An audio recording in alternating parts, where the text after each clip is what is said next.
My name is Maeve Coburn. I'm a member of the steering committee. I graduated from Sloan in 1992.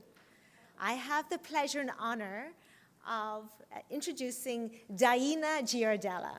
And I just slight small joke. Daena helped me pronounce her name by saying it rhymes with hyena. So thank you, Daena. I wanted to get it right. Daena has her own business. She's a leadership consultant, executive coach, and a senior lecturer at MIT Sloan School. Daena also, her sweet spot is improvisational leadership, and I'm very excited to experience what Daena is going to share with us.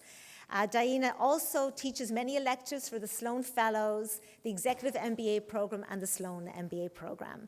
Daena spent 7 years in Lisbon teaching at the MBA school in Portugal and has also taught improvisational negotiation for the European Commission in Brussels.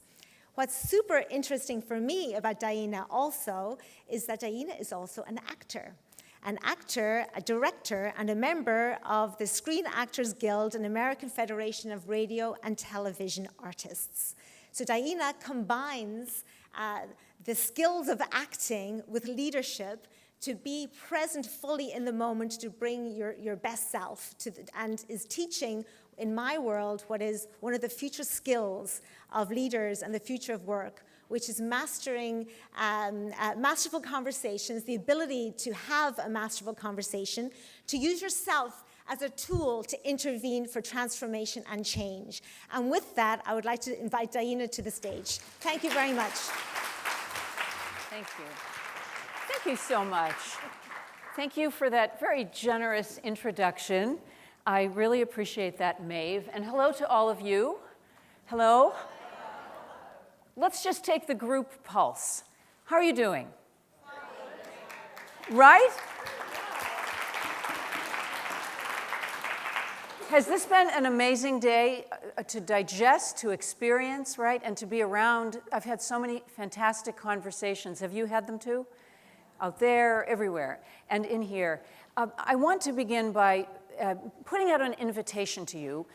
In improvisation, and I'll be talking about this later, actors learn that one of the building blocks of improvisation is knowing how to make an offer. You toss something out, and something comes back. And the offer that I'm going to make is maybe we might have, during this last part of the day, sort of a digital-free environment.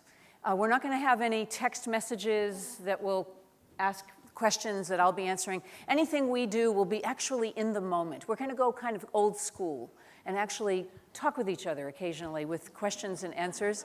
So I thought since this is all about being in the moment, that I might invite us to be in the moment together. So thank you for that. So as Maeve was saying, I have been looking at this particular area. My wheelhouse is leadership, and particularly, what do leaders lead to succeed in this 21st century world that we're living in? And what I've been looking at is how much we need to be able to respond to the unexpected, to respond to situations that we did not expect that morning when we were brushing our teeth and getting ready to go to work, that we thought we were going to have to deal with. We didn't have that on our list. And so we know that there is so much that can be borrowed from the world of what actors and improvisers do. Improvisational acting is a particular area that I have worked in a lot because I have created many one-woman improvisational theater pieces that draw upon my experience or social commentary or some of the themes like we've been talking about today and put into a theater piece. So I just want to begin by saying that it's very, very important to consider that the actor and the leader have something in common. We have something in common, which is we are both influencers. If you put a group of actors on stage, has anybody here seen an improvisational show of any kind? Okay, great. What you probably have noticed is that they are influencing each other. In order to make theater that is in the moment, you have to influence the other actors. You have to get up there and do something that will have an impact, and then they will respond back. And of course, we all know that leaders have the same mandate. We have to get out there and somehow have an impact and hopefully have the desired impact. So influence skills are more and more important now in this rapidly changing world. We know that uncertain conditions, and we are in some very uncertain conditions now. I think we all understand that. So leadership in that moment is even more of an imperative. How do I respond when the people who are above me, as we've been talking about in the bias work, are acting or behaving in a way that is just not congruent with my values, or even with what the supposed values of the company are? And how do we find a way to be skilled at this? Because we have to be great improvisers. And it's no longer now, in my experience going out and consulting, seen as a soft skill. This skill set is a skill set that separates people in terms of who are going to be the people who are entrusted with the forward momentum. For example, quick anecdote. In the 2007, 2008 downturn that we had, I noticed I got busier. And the reason for the busyness was that I was being approached by people who were saying, look, I realize with what's happening now, we're having to downsize, we're getting kind of leaner, but we're going to need people who can respond to a host of things, including how do we deal with the feelings of the people who are now here, but the others have left, and there's a lot of emotion to process. Not that we can sit and do that, we're not running a therapy group, but we need leaders who are sensitive to that. We need leaders with emotional intelligence, and we need leaders who can take charge of the unexpected. So it's a moment right now where we realize that what leaders need is adaptation, the ability to adapt, to respond, to extemporize, extemporaneously, and get into the moment and be able to respond to what is happening. Realizing that empathy and emotional intelligence are now part of what leadership needs. So what are we really talking about? We're talking about being present in the moment, being able to read a person, being able to read a situation. Again, getting back to the bias work that we were talking about in the earlier session, I teach a lot of workshops on how can leaders and how would we hope leaders can respond in moments of implicit bias. How can leaders respond when there is bullying happening on a team that is in your division, let's say? Or maybe you're sitting in the room when it's happening. How do we respond to these subtle and overt harassments that might happen? And we have to tailor our responses to the situation. We have to be, it is situational, and also to our own personalities, right? So being able to move the action forward, that's improvisational leadership. In fact, everybody here is engaged in improvisational leadership. Do you agree? How many of you would say that most of your day is dealing with stuff you didn't know you were going to have to deal with when you woke up that day, right? And pretty soon you realize, well, wait a minute. Why am I telling myself, wow, there's so much unexpected stuff? That's the day. That's what it is. So I try to say, plan for the unexpected, and that means go in there and try to be in the moment. Be ready to extemporaneously be there with people. I like to think of improvisation as the art of the unexpected and the science of the unknown. I always thought I was going to be an astronomer. That was my childhood passion. It was the area of study that I got into as a young person. I have so much love for science. And when I realized that the arts, where I ended up, and also leadership consulting and science co-join in a very, very beautiful place, which is called the sphere of experimentation. Experimentation, where we look at the third law of physics and we realize every action has an equal and opposite reaction. And that's a scientific way of talking about everything I do, whatever my intention is, it has an impact. Sometimes it has the desired impact that I think in my intention I want, right? And often it has an impact I didn't expect. So when we get back to bias and conversations that are difficult, or even just disagreements that are in the realm of the disagreeable or uncomfortable conversation, what we're having to unpack there is the difference between intention and impact. It doesn't matter what my intention was if the impact of my statement is that the other person feels hurt, or the other person feels that somehow I have misunderstood or marginalized a whole group of people based on my well-intentioned statement. So this realm of experimentation becomes useful to the leader, I would say crucial to the leader, because of one very important thing. We cannot be perfect.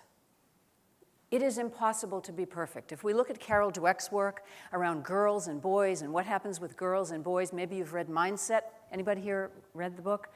We know that boys often have experienced a lot more criticism than girls have in grade school. I mean, her whole thing was if the world was grade school forever, then girls would undeniably, women would be running the world, because women do really well, girls do really well in grade school. Boys go through lots more criticism, she found, and she talks about that, and much, much more. I think she said like sometimes 8 times as much. And what happens is that girls start to equate that if they don't do it perfectly, then somehow that says something about who they are on the inside, who we are internally. When boys don't succeed, we talk about, well, there's lack of effort. If only they have more effort and apply themselves. I can remember my own mother saying that to my brother. He just needs to apply himself. As if he came into the world with everything he needs. He just needs to apply himself. And that's all that's needed, right? So, and of course we know applying oneself and effort is a big part of it. So experimentation is important because where do we get to practice, maybe not do it perfectly, and then try it again, and then do it again, and make it better next time? That's the wheelhouse of improvisational leadership. Realizing that I take risks, I make offers, I give ideas, I say something, it doesn't fly the way I hoped it would. I go back, I learn from the experiment, I use the scientific method, I say, okay, what was my learning? What did I derive from that? So I invite you to consider, think of something lately where you walked home that night, you walked in the door and you thought, I blew it. I really don't like how I handled that. It doesn't have to be a huge failure, it might be. It could also just be, I missed that moment with that person. I had an opportunity and it just, I wasn't there. I was distracted. I said something, I was very frustrated, and I should have just taken a deep breath and not said something. Anybody relate to this? And we go home and we carry that home. My bag is always heavier at the end of a day. I don't know about you, because I'm carrying home some of these things.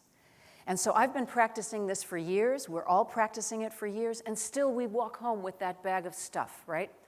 And what I try to work on, and it's an ongoing process, we're all in this together, is to reframe it as I try to unpack it as an experiment. Okay, I made that experiment. I wasn't as present, and I get to try that same experiment tomorrow. I get to go find that person and pick up on that conversation. I get to be vulnerable and go to that person and say, you know what? I didn't like how I answered you yesterday. I think I came across a little abrasively. Or did I seem like I wasn't listening? Because I have to tell you the truth, I was distracted.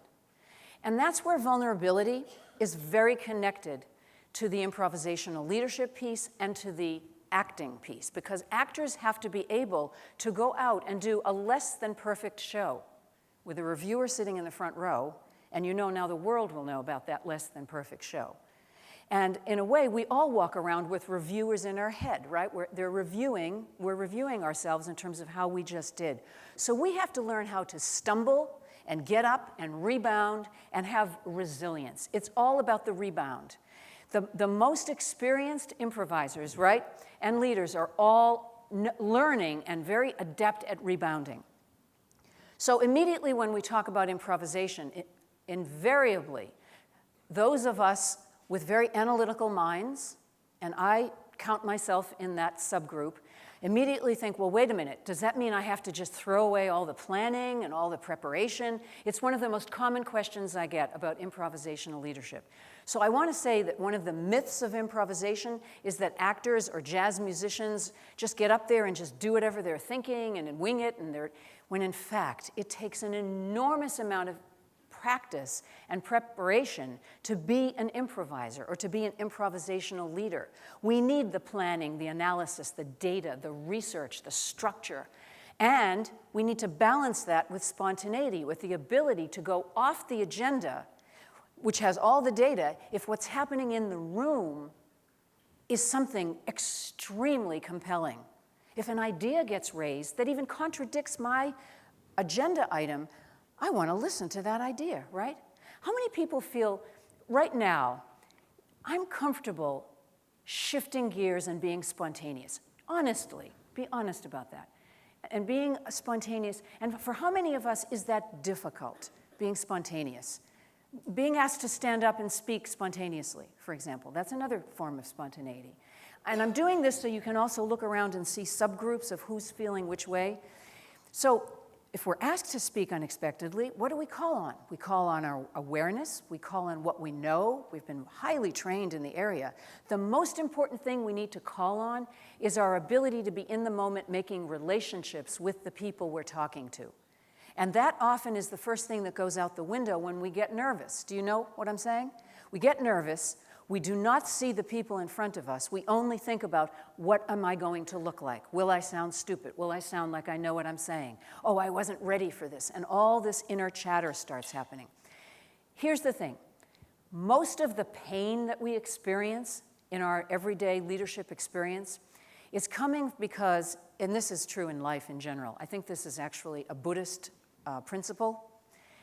We are finding ourselves responding not to what is happening in the room, but to what we thought should be happening or would be happening.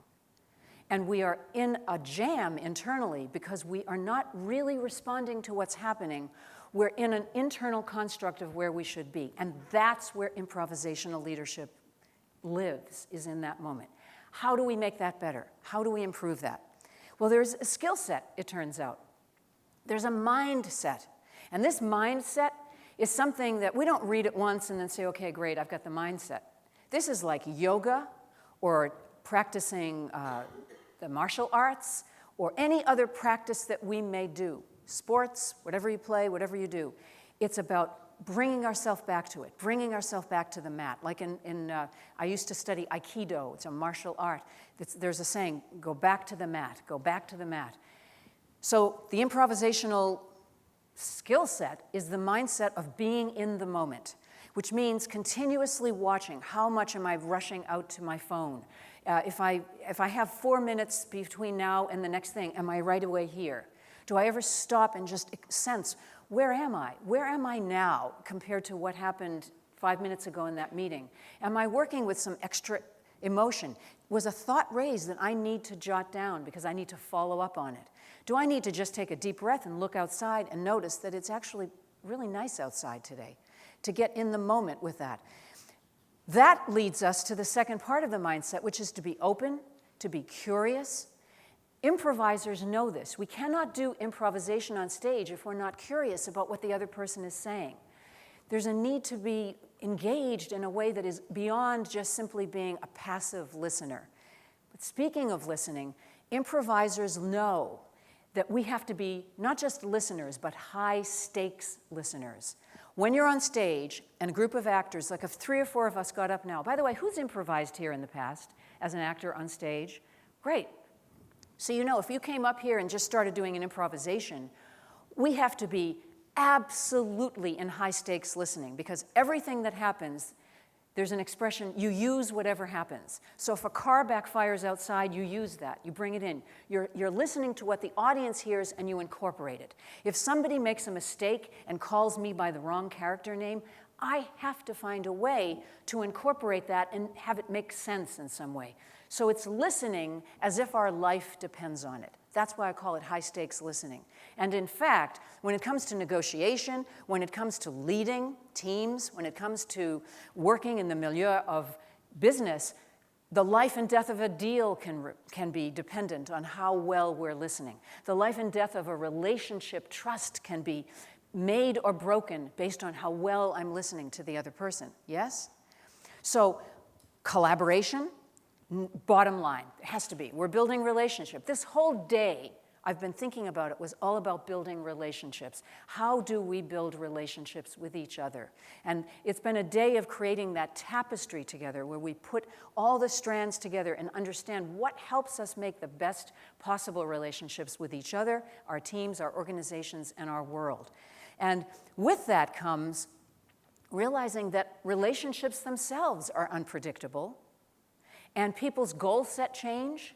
So in our team, we may think we know the goal set. This was said this morning, and then all of a sudden we realize that the person doing IT wants to go into, I don't know, did she say HR? It was a big jump, and I thought, wow, that's a perfect example of we need to understand who is sitting in front of us, and we have to be ready to change. That is one of the hallmarks of improvisational leadership. So ask ourselves, let's do it right now. How many of us can say, you know what, I'm really good at changing in the moment and being ready to change and adapt? And for those of us who aren't raising our hand, and I really appreciate the candor because this is a way to check in. This is what I'm talking about the checking in. What prevents me from being able to adapt and change? You tell me, what is something that stops us, real succinctly, what stops us from adapting in the moment and changing? Yes? Ego. Fear of the unknown. What else? The past. Thank you. Rules. Yeah. What else? Judgment. The comfort of routine. The old slippers. Absolutely. Yes. All of the above. Right? And the past, when I go back to this comment, we are living we're in the now, hopefully. Hopefully, we're in the now. We must remember we are dragging our past with us. And we are hyper-focused on our future. So it's a big thing to get in the now and not let our past failures, our past associations, our conditioning get in the way of this moment now, and the rules, and the fear, and all of the things that were just raised. Really cogent points. So in order to be able to be ready to change, ego was one of the first words that was said here, one of the first experiences. What do you think is the number one thing that helps somebody work on this muscle? Can I say this muscle of being able to change? What do you think is really important to make change something that a person can do? And when I say number one, I might mean for you. There's not just one number one for everybody. Impact. And how is that connected to the ability to change?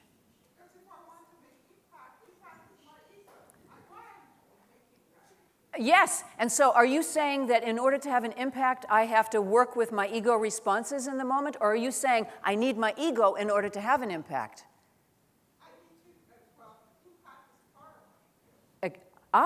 Yes, we don't just throw the word ego out completely because I think ego is connected to, my identity, my work, who I am.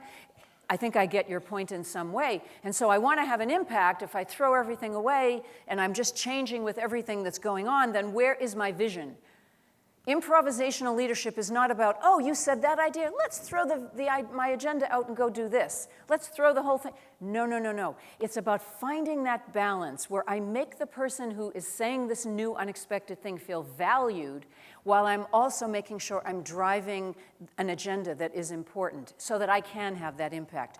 One thing that is sure to kill impact is the sense, the atmosphere that a person gives off that they are immovable and intractable, right?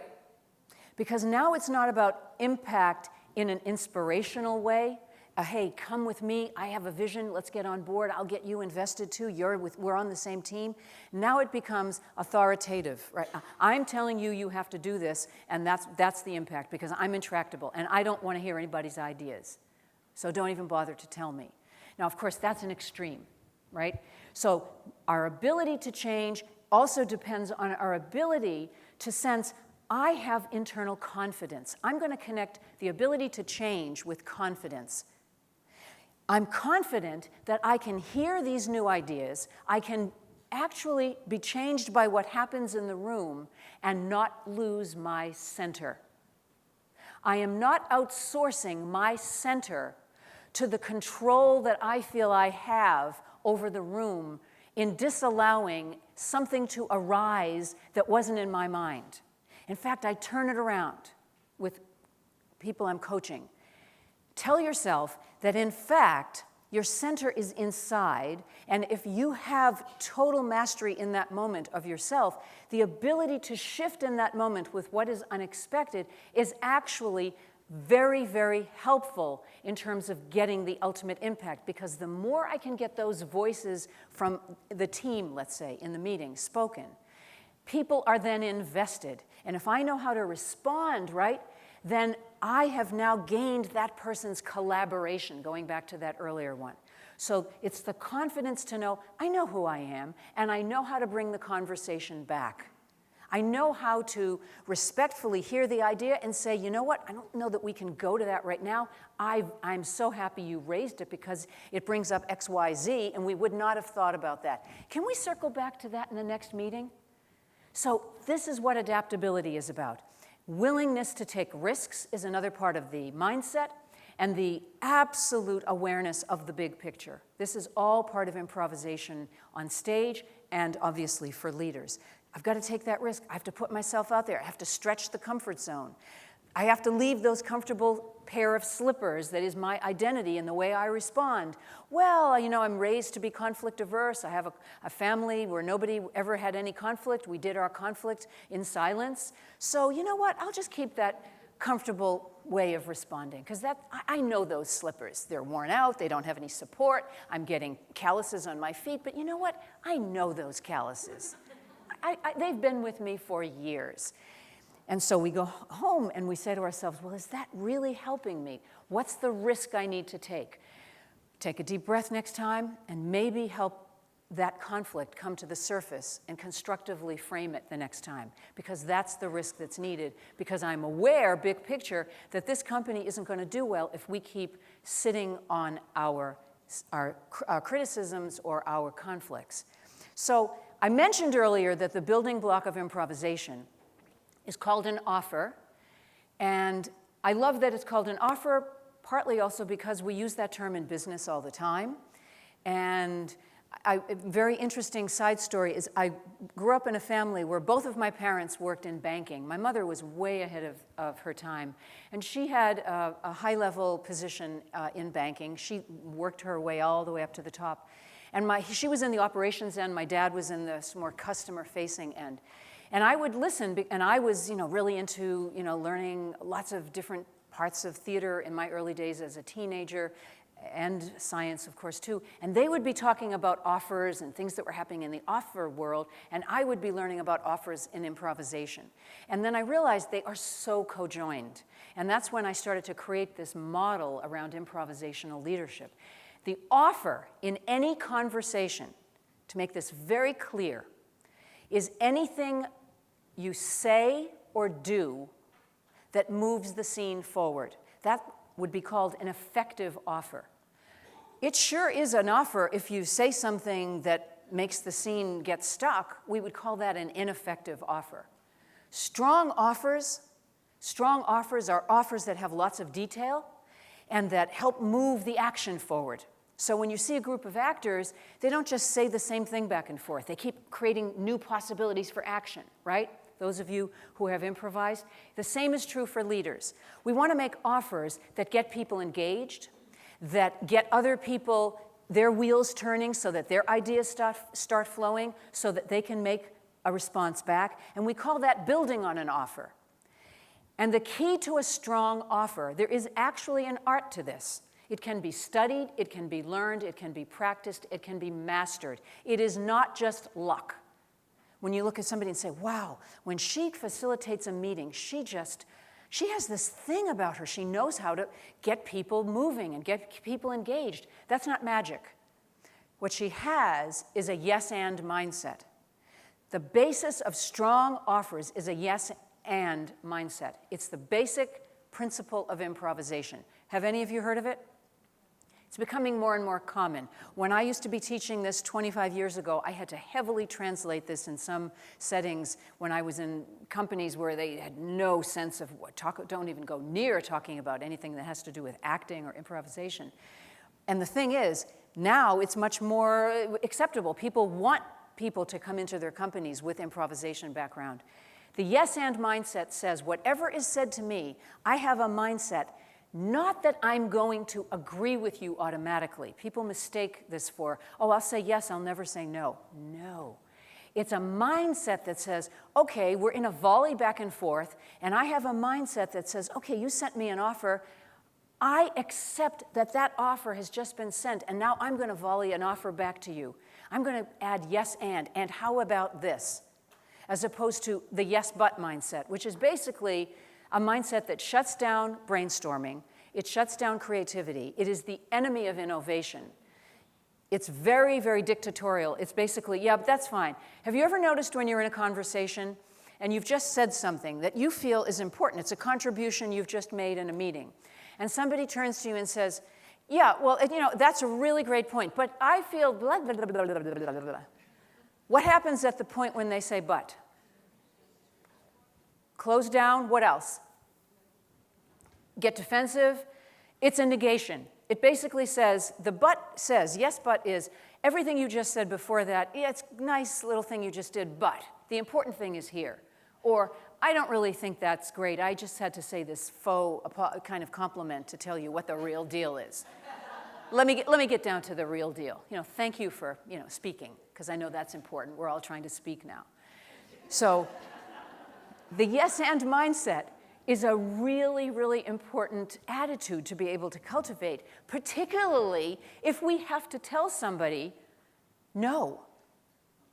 Telling somebody no in a yes and mindset is going to be a whole lot more effective, again, I'm very practical, than telling somebody no in a yes but mindset. We are going to have to justify, and then there's going to be counter arguments, and then justify again when it's a yes but, because the person feels shut down. They're basically saying, it is the 5-year-old in all of us who jumps up and says, wait a minute, you didn't hear me. Let me tell you what I was trying to say. And then they'll say the whole thing over again. And you don't have time, we don't have time for that, right? The yes and mindset, what it does is it conveys respect.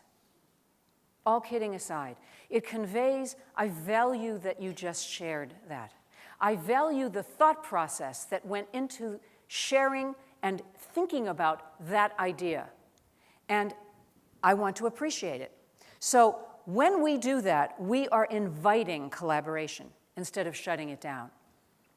Now, there are some rules of improvisation.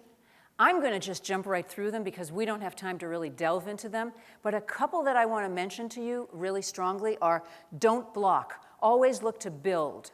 Build on what has been said. Don't block what has been said. These are improvisation rules for actors. And as you read them, notice how many of them apply with some adaptation to being a leader.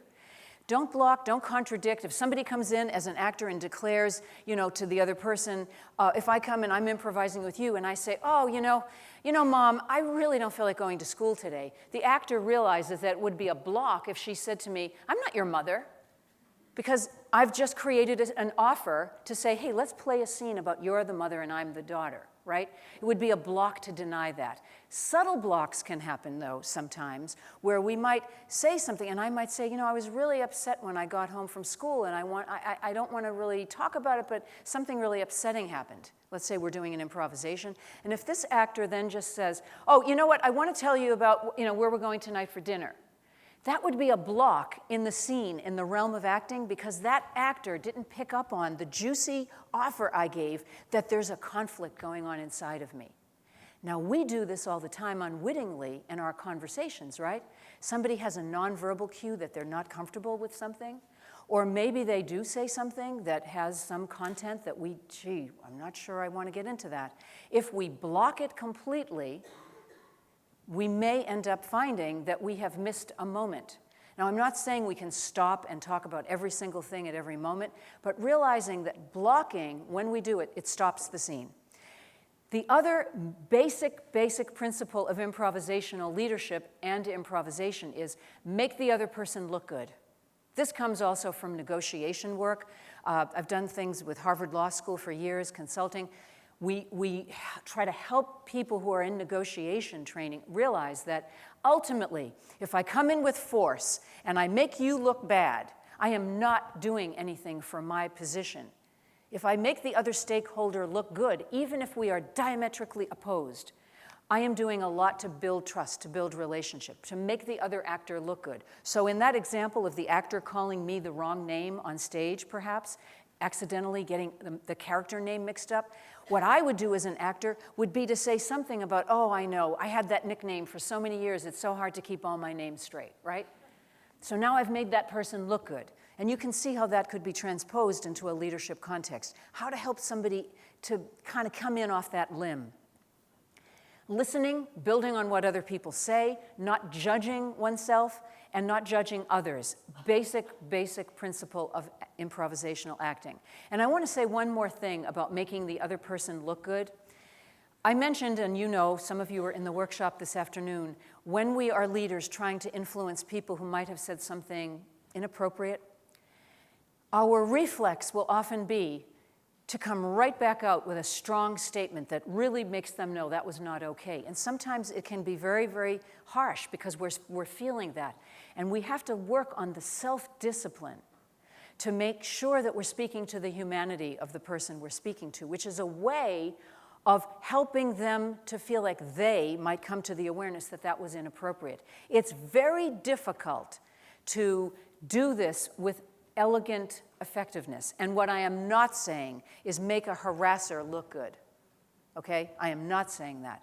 What I am saying is sometimes when we are trying to influence a change in somebody, let's say it's a behavior that it crosses a line or in a way that you feel uncomfortable with it, and yet you feel they're coachable. By bringing up, for example, in the Speak Up steps that we talked about this afternoon, some of their better principles, some of their better values, we are trying to help them to remember, yeah, you know what, I'm better than this. So we're trying to help them grow. Our job right now is not to divide the world into, okay, these are the people who know and are not biased, and these are the people who are. We're trying to find a way to uplift our consciousness across the board, and we're all in this together, because it may be that I'm bringing this up with somebody today, and tomorrow somebody's going to bring it up with me. So making the other person look good, all of this leads to improvisation, the art of influence. We are influencing other people with all of the skills that I just mentioned to you, in a sense, combined and practicing them simultaneously. Being able to sense, how do I open the door for somebody, and what statements, when I make them, will give them the impact that they need in order to feel the confidence. Because remember, we're not just here to grow confidence in ourselves, but also confidence in other people. I want to break it down. When I say influence offers as leaders, these are very concrete and specific things. In my course, for example, or when I'm doing a consulting job in a company, I talk about this very specifically, and we practice this. What are the possible influence offers? Well, as a leader, we can influence the information. Something's happening, the conversation's going on, some people have the facts incorrect. Very simply, I can influence that conversation by making an offer to introduce facts that are not being understood, to introduce data, clarify the information. I can influence as a leader in a meeting on a one-to-one by influencing the relationship, by paraphrasing somebody, one of the most underutilized communication skills that is highly effective. By making the other person look good, I am influencing the relationship. If somebody has just said a point in a meeting, by calling them out and saying, you know, that was an excellent point. I have to say I learned so much about that. I am now influencing the relationship, and I am gaining some relationship capital that may help me later, but also will build a strong fabric. I can influence the roles. If I look around and I see that people in this meeting are all playing the same roles all the time, I can always walk in and I always know Hank is going to be in this role, always doing most of the talking, and Sally is going to be always disagreeing. I can try to shift it up. I can try to invite people to play different roles in the meeting in a subtle way. I'd like to change the way we open up the meeting today. I want to hear from Paul, because Paul had some great points, when in the back of my mind I know Paul barely speaks in the meeting, and I give Paul an opportunity to speak. Maybe I've spoken to him offline before I do that. We can influence the dynamics. Dynamics, in the context that I mean dynamics and influence offers, is looking at things like the status arrangement that's happening in the conversation. Who's playing high status? Who's playing low status? What are the backstories, and what are the unspoken words that are happening? Do I sense some subtext, meaning the thoughts and feelings that are between the lines? Can I influence getting some of that brought up to the surface if I think that would be useful? I can influence the momentum by speeding up the conversation, by inviting people to slow it down. I can introduce some stakes. You know what? If we don't get this done by today, I think we're going to need to work on this on the weekend. That's an influence the momentum offer. These are specific offers that we make. And so if we can think about it as I've just made an offer, it will help us to realize that we are practicing improvisational leadership. And finally, influencing the perspective. By taking the mountaintop view, we can sometimes have insights and awarenesses that we may not have if we just stay in the nitty-gritty back and forth that we're having with somebody. And sometimes influencing the perspective is stepping out of my perspective and going into the empathy perspective where I see the situation through the other person's eyes. I see it through your eyes, not mine. I hear it through your ears. I feel it through your heart. I am in your heart. I experience what you're feeling. That's influencing perspective. When I mentioned influencing roles, I want to mention the 4-player model of David Cantor, who I worked with for 11 years, who has had a family therapy institute, and then he went into being very accomplished in organizational development. I simply want to mention this very quickly, that he devised a 4-player role model that is very, very helpful, basically saying that in any healthy system, different people play all these roles in the same meeting. In the same meeting, you keep switching. Somebody's the mover, the initiator. At another point, you find yourself playing the follower or the supporter, and then you shift into being more of a witness, where you're not contributing as much verbally, but you're really taking it in and thinking about it, and sometimes playing the devil's advocate or the one who can oppose. And these are a very simple 4 roles that we can invite our team members into in subtle and sometimes direct ways through the one-to-one coaching we give with our support staff or with the people on our team, and also in the ways that we lead and conduct the meeting. And one of the things I want to mention before we close is that we all have comfort zones and challenge zones. That was already brought up. We all have default habit roles that we fall into. It's a default. It's what I go to in conflict. Ask yourself and ponder, maybe after today, think about it. What are my default habit roles in times of stress? What role do I take on? I know I tend to take on becoming the one who can get out there and fix it, whatever the problem is. I don't feel the upset until after it's over. I just get in there and solve. It's my family training, right? I'll take all the incoming, whatever it is, let's deal with the problem. Knowing that helps us to understand, well, where can I grow? Where's my growing edge role? Like maybe I need to step back and let some other people get in there and try to fix that. And maybe let them grow their skill set around that. And try new leadership roles and encourage the people we're bringing up in our mentoring to try different roles as well. Now, the thing I want to bring us to as we come to the close is this pesky topic that was raised earlier about the inner critic. Because improvisational leadership requires that we have a profound conversation with our inner critic and with other aspects of what goes on. Because what trips us up is that inner critic voice. There was a very important question earlier today about how much does the inner critic play a role? To define the inner critic, and in my work in executive coaching, my work in working in organizations, it is the #1 thing that I find people need enormous help with. The inner critic is negative self-talk that gets into the toxic and disabling territory. You're stupid, now that they know what you're really like, they won't want to really have you on the team. How could you say that? It's self-shaming messages that we have inherited, that we have taken with us through our experiences, that make us feel stopped. How many of us have an inner critic in this room?